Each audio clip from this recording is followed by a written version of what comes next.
Okay, so we're to the develop module. You'll notice I already have the photograph selected, so I'm going to come up to the top and click on develop. And that opens this photograph up in a single screen by itself. You also do have your navigator over here. If you don't see your navigator, that's probably because it is hidden. If you click on the little arrow, if it's pointing to the right, it will point down and your navigator will show up.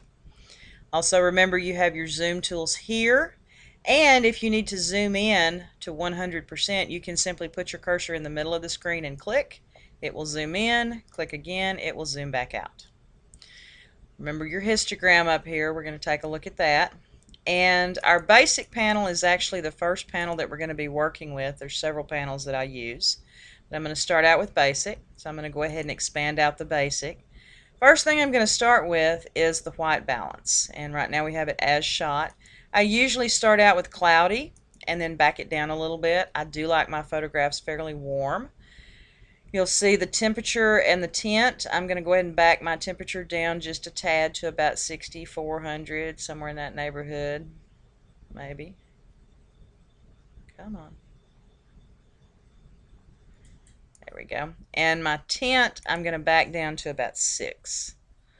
That's the magenta side of the tint. Now with my exposure, I'm going to leave that alone for a minute and see what happens with the rest of my sliders. So I'm going to come down to my highlight, shadows, blacks, and whites. And remember, you can try this. If you hate it, you don't have to do it. You can adjust it however you want. But I'm going to grab my highlights and drag all the way down. I'm going to grab my shadows and drag all the way up. Then I'm going to use my Alt key. Look at my histogram. Notice it's a little bit still to the right, so I'm going to drag the exposure so that it's more in the middle. Maybe just a little bit more. There we go. So now I'm going to come down to my whites. I'm going to hold down the Alt key because the Alt key is going to let me see those solid blacks and whites. So Alt, and when I click on whites, it goes solid black, and I'm looking for pixels that are going to turn white or blue. So I'm going to keep dragging to the right until I see that happen. There we go, right there. I'm going to let go. And then I'm going to do the same thing with black. So I'm going to Alt, hold down, drag to the left, and I'm looking for colors that are red or yellow. So there is my picture. So let's take a look at what it looks like before and after. So if I click here, not bad, looking a whole lot better. So I'm going to go back to my single view. Now, the last thing, or the last couple of things I want to do here is clarity and color.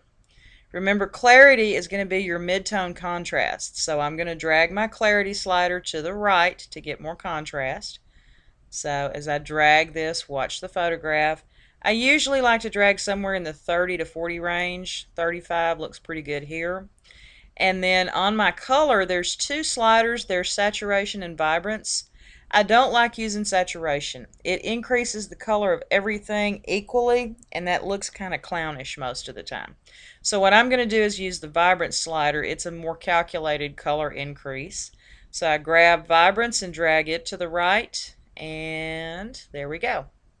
So that is how you use the controls in the basic panel, and you can tell that pretty quickly I went from a okay shot to a much more vibrant shot. So next we're going to go into the lens correction. So that's going to be our next video.